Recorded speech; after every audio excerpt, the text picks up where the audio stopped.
Si une personne elle s'est trompée, au lieu de faire sur quelque chose qui était censé être un C Bessamim, ou bien quelque chose qui était un Isbe Bessamim, ou bien quelque chose qui était un Noten Elartova Pelot, au lieu de faire la bracha qu'il fallait faire, elle s'est trompée, elle a dit Boré Mine Bessamim. Alors le Shulchan Aruch dans l'Ashtedzaïn Sarifbet, il dit que Yasa Idehova. Pourquoi? On compare ça à la bracha de Sheakol. De la même façon que la bracha Sheakol, ça acquitte n'importe quel aliment. La même chose dans la bracha de Reyah, donc Bessamim, Mine Bessamim, une sorte de Bessamim, donc ça inclut tout. Alors il continue, il dit si maintenant on a une chose où on émet sous Pâques, quelle bracha il faut faire? Est-ce que c'est un C ou un B? La même chose, il dit il fera Mine Bessamim. Bien sûr, on parle de quelqu'un qui ne peut pas être Meval, s'il peut être Mevarer, bien sûr qu'il doit faire l'effort. Mais si on ne peut pas, ou bien il y a une mahloket dans les posteries mais on ne sait pas quoi faire, là aussi, on fera Mine Bessamim.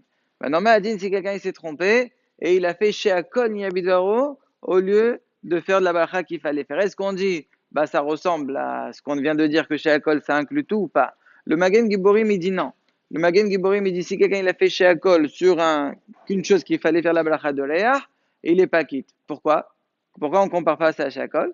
Et il dit parce que le chez Akol, ça a été nitran, ça a été institué uniquement sur quelque chose qu'on mange. Quelque chose qu'on mange, achila ou bien shtiya, boisson ou bien aliment. Là, le Sheakol, il acquitte tout. Mais quelque chose qui était fait pour respirer cette odeur, à ce moment-là, ça n'acquitte pas. Mais on a le Orhot Haïm, donc c'est un des Rishonim qui dit Beshem Arambam, qui dit que non, la bracha de Bolémé de Sheakol, elle inclut même sur le Réah. Pourquoi? Parce qu'on a un Qalwa Homal. Si déjà sur quelque chose qu'on mange et qu'on boit, donc c'est une vraie ana, on a un vrai profit, on dit que Sheakol, ça acquitte tout. À plus forte raison, quelque chose que tu respires simplement, donc c'est une ana amouretet, c'est un petit profit. Vadaï que ça acquitte. Alors la lacha elle est comme qui? Déjà la lacha elle est comme les rishonim par rapport aux haronim. Donc vadaï que il y a ça. En plus de ça, c'est Safer Belachot. Donc Safer Belachot les Harel. Alors je tiens à préciser que même si nous dans notre Rambam, vous pouvez prendre tout nos Ktavim, on n'a pas ce Rambam que je viens de citer. Quand même Nehemanim Arale nous divrei Orchot Haim qui dit Beshem Rambam que Yasa et Dehava. Donc c'est pour cela que la lacha les maasé, on retient le masrana, c'est qu'il ne refera pas de bracha. Il a fait chez Akol, il respire et c'est tout. Deuxième point, Mahadine, quelqu'un qui respire l'odeur de quelqu'un qui est en train de fumer une cigarette. Alors fumer, je sais que c'est mauvais, c'est clair et net, mais la sheila, elle est si je suis à côté d'un fumeur. Est-ce que lorsque je respire cette odeur-là, je fais la bracha, une des brachot, après on verra laquelle, ou pas? Alors évidemment, si tu es quelqu'un qui n'aime pas cette odeur, la sheila, elle ne se pose pas, puisqu'on ne fait la bracha de Aser, Isbe, Anoten, Miné, Daora si tu es nehna. Si tu profites, si tu panana, tu fais pas exactement comme des aliments. Quelqu'un qui boit une boisson, par exemple, un alcool qu'il n'aime pas du tout, mais il la boit parce qu'on le force, il n'y a pas de bracha à faire. Donc c'est exactement la même chose pour les bonnes odeurs. Mais la sheila, elle se pose si quelqu'un, lui, ça lui fait vraiment plaisir. Il fume pas parce que c'est mauvais pour la santé, mais là, de toute façon, il est à côté. Donc, de toute façon, il respire, de toute façon, il est en train de profiter. Alors, est-ce qu'il fait la bracha ou pas? Le Magen Abraham, il est messoupar.